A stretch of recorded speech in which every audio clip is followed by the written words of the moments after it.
illustration, so I just had to like figure something out. So I prepared a speech, but it doesn't satisfy either one of these speeches. Requirements for any of the speeches, so I'm just like, okay, let me just speak, and then you guys can handle the evaluation and then see if I get some points, and then I'll finish 2 manuals today.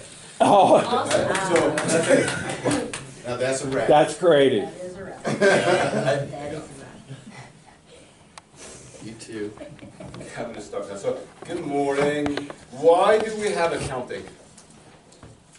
So we can have accountants. Oh, I was thinking so that we can get financial statements. Financial statements, what can we use those for? Well, why are they necessary? So the government can get their taxes. Okay. Taxes. Shows a history for future planning. Okay, good. And then you Accountability. have maybe investors that want to provide funding for, okay, the investors. Bob raises his hand. And then creditors or banks, lenders. Lenders want to see financial statements before they let you borrow money. So that's why we have accounting. So so financial statements, there's a set of financial statements. The 2 basic ones are the balance sheet and the income statement. So I want you to think about what the balance sheet is and what the income statement is. So if you think of, I have a formula up here, assets equals liabilities and equity. And what that is the balance sheet. And then you have something called the income statement. And the income statement is essentially income or revenue and its expenses during a time period. So if you think of the balance sheet as of December 31st, 2016, think of that as a physical exam before you run the marathon. So you get a checkup on the evening of December 31st, and the doctor is telling you that this is your condition. So you have, let's say, high cholesterol, but you've taken medicine to reduce the cholesterol, so now your kidneys are kind of working in overdrive to kind of keep up with the medicine.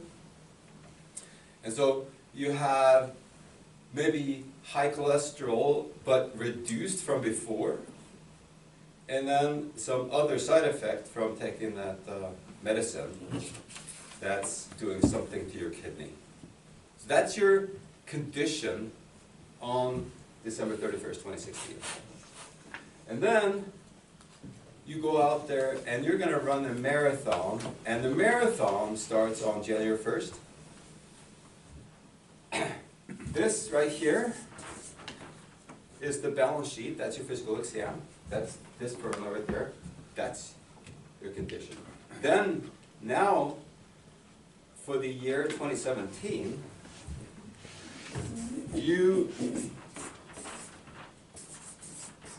are going to run a marathon, and the marathon is the income statement. So you're getting started on January 1st, and then you have a bunch of activities, income and expenses. You go out there and get the customers, you get the sale, you invoice the customer, you get the cash, you spend more money on office supplies and all that kind of stuff. And then you get to the finish line on December 31st, 2017. And then you go in and you get a checkup, right? That's the balance sheet. You get a checkup. So you get a physical exam before you get started, then you run the marathon, then you finish up and you get a physical exam. So if you can think of financial statements that way, that may be helpful. There are a bunch of things that happen during the year, and so when you get at the other end of that year, you may have a totally different scenario.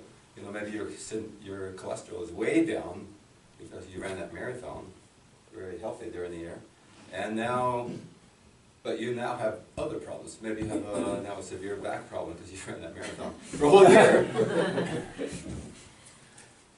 So on the financial statements, the balance sheet has a bunch of items. You have assets, and assets are a combination of stuff, such as lectern, desks, computers, inventory. So let's say that Apple would have iPhones in inventory for sale, and then when you build your customer, and that builds the, let's say, Colorado Springs Utilities, well, they're going to wait 30 days maybe for payment.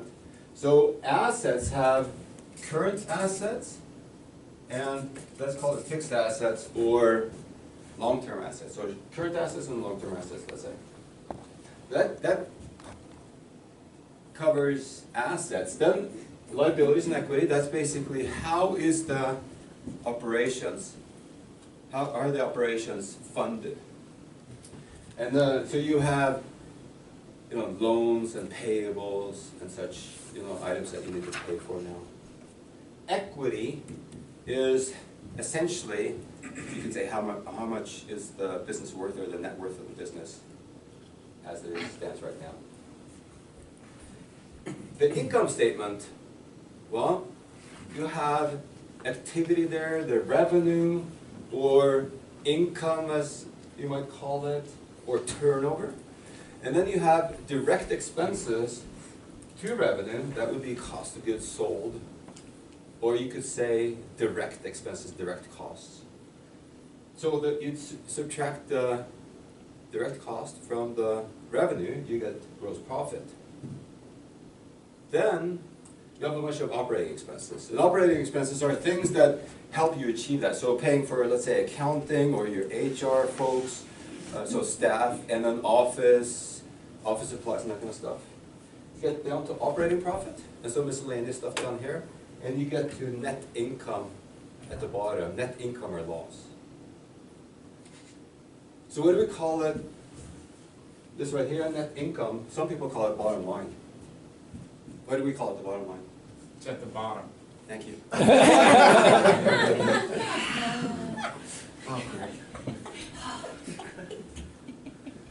Good answer. That is the answer.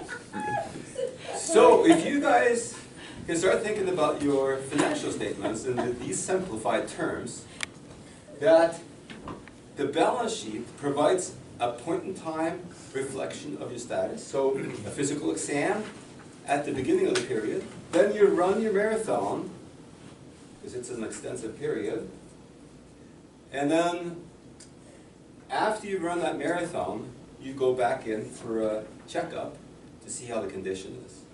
And that's my speech this morning. Thank you.